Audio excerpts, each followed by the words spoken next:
Award గా అన్ని పాటల్ని మనకు అందించినటువంటి ఆనంద్ శ్రీరామ్ గారికి heartiest welcome.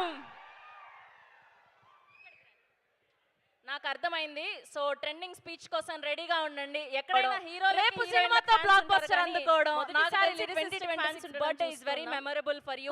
We wish all the very best, only the good luck and success for you అండి. మెయిన్ స్పాన్సర్ ఈ కథ సిటీ వారికి మనందరి తరపున నమ్మని వాడికి అబద్ధం, తెలుపుదాం.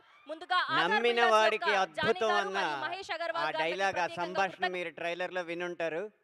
నేను రెండోదే ఈ కథని పూర్తిగా నమ్ముతున్నాను. మీరు అద్భుతం చూడబోతున్నారు.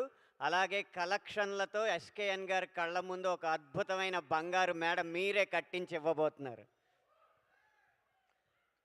ఒక అద్భుతమైన విజయానికి సాక్షిభూతంగా నిలవబోయే ప్రేక్షకులందరికీ ముందుగానే నా నమస్కారం.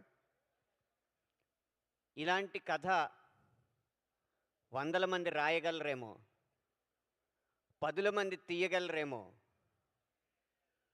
వేళ్లతో లెక్క పెట్టేంత మంది చేయగలరేమో, కానీ ఒక్కడే ఇలాంటి కథను మోయగలడు. ఈ కథని నమ్మాలి. నమ్మినంత మాత్రాన్న సరిపోదు. ఈ కథను తీయడానికి సొమ్ము ఉండాలి. సొమ్మున్నంత మాత్రాన్న సరిపోదు. ఇలాంటి కథను తీయాలంటే దమ్ము ఉండాలి. అలాంటి దమ్మున్న నిర్మాత ఎస్కేఎన్ గారు కాబట్టి ఈ కథ ఈ స్థాయి దాకా ఎక్కడి దాకా వచ్చింది.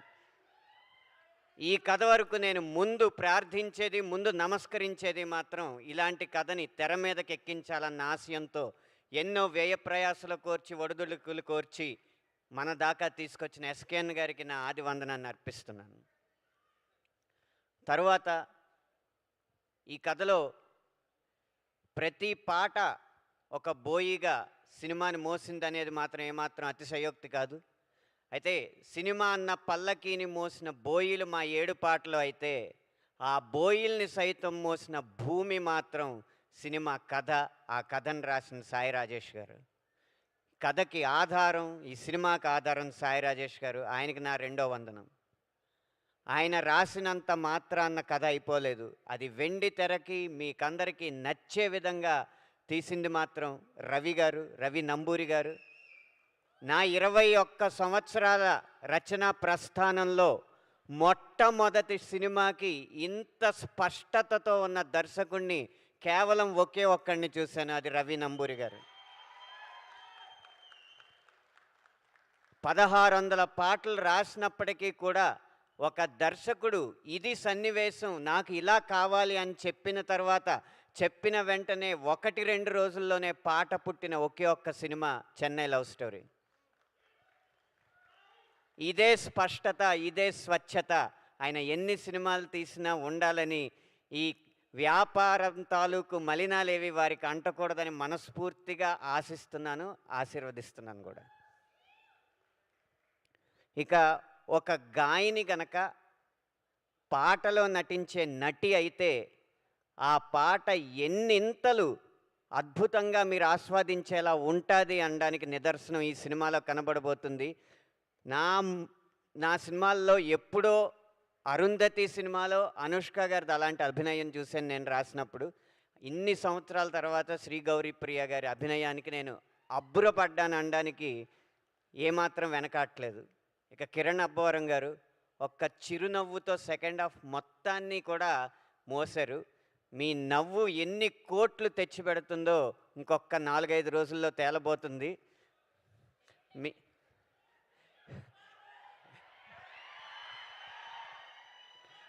మీకు ఒక రహస్యం చెప్తాను. ఈ సినిమాలో ఒక పాట ఉంది. ఆ పాట మేము విడుదల చెయ్యలేము. విడుదల చేస్తే సినిమాని విడుదల చేసినట్టే. ప్రతి పాటకి రాజేష్ గారు ఇచ్చిన కథ, రవి గారు ఇచ్చిన సన్నివేశం బలమైతే, ఈ పాట మాత్రం కేవలం కిరణ్ గారు, శ్రీ గౌరీ ప్రియ గారు నటన చూసి మాత్రమే నేను రాశానని ఈ రహస్యాన్ని మీ ముందు పంచుకుంటున్నాను. దానికి మీ ముందు రాయి అని స్వేచ్ఛనిచ్చిన మణిశర్మ గారికి నా పాదాభివందనాలు అర్పిస్తున్నాను. మీకు ఒక అనుభవం పంచుకోవాలి. నేను 8వ తరగతిలోనూ 9వ తరగతిలోనూ ఉన్నప్పుడు సినిమాల్లోకి వెళ్తానంటే, ఎలా వెళ్తావు, ఏం చేస్తావు అని అడిగారు. మా ఇంట్లో నాకు కాళ్ళు నొక్కి అలవాటు ఉంది అందరికీ. నేను నొక్కితే చాలా బాగా ఆస్వాదించేవారు అనమాట మా తాతయ్య గారు, నాన్నమ్మ గారు అందరూ. నాకు కాళ్ళు నొక్కడం బావచ్చు, చెన్నై వెళ్ళి మణిశర్మ గారి ఇల్లు తలుపు కొట్టి ముందు కాళ్ళు నొక్కి ఉద్యోగంలో జాయిన్ అవుతాను, కాళ్ళు నొక్కుతూ నొక్కుతూ నేను పాటలు రాయగలనండి అని చెప్పి నా పాటలు వినిపిస్తాను, అప్పుడు ఆయన అవకాశం ఇస్తారని చెప్తా ఉండేవాడిని వేసవకాలం సెలవుల్లో. కాళ్ళు నొక్కలేదు కానీ ఆయన ట్యూన్లకు మాత్రం పదాలు అందించే అదృష్టం నాకు కలిగింది. ఈ వేదిక ముఖంగా వారికి నా పాదాభివందనాలు తెలియజేసుకుంటూ, ఇంత మంచి బాణీలు ఇచ్చి పదాలు రాయడానికి స్ఫూర్తినివ్వగా, అలాగే నేను రాసిన పదాలకి మంచి బాణీలు కడుతూ అన్ని విధాల ఈ ఆల్బమ్ని మనసారా మీరు ఆరాధించిన విధానానికి బృందం అందరి తరపున కూడా మీకు వందనాలు అర్పిస్తున్నాను సార్. ఆఖరిగా ఇక్కడున్న అందరూ ఆయన అభిమానులే. ఈ కథ రాసిన రాజేష్ గారు, కథ తీసిన రవి గారు, ఈ కథ కోసం ఖర్చు పెట్టిన ఎస్కేఎన్ గారు, ఇందులో నటించిన కిరణ్ అబ్బవరం గారు, అందరూ కూడా ఆయనకి అభిమానులు. అందుకే ఆయన ఇక్కడికి వస్తారని తెలుసో తెలియకో తన సంభాషణలో రవి గారు చిరంజీవి అన్న పదం వాడడం జరిగింది. నా పాటలో కూడా చిరంజీవి అన్న పదం వాడడం జరిగింది. ఇప్పుడు మనందరినీ చిరంజీవులుగా, ఈ కథ కూడా చిరంజీవిగా ఉండాలని దీవించడానికి మెగాస్టార్ చిరంజీవి గారు ఇక్కడికి రాబోతున్నారు అనేది మాకందరికీ ఎంతో ఆనందం కలిగించే విషయం. ఆయన ఆశీస్సులతో ఈ సినిమా మరింత ఎత్తుకు ఎదగాలని మనస్ఫూర్తిగా కోరుకుంటూ, ఎదురు చూడండి.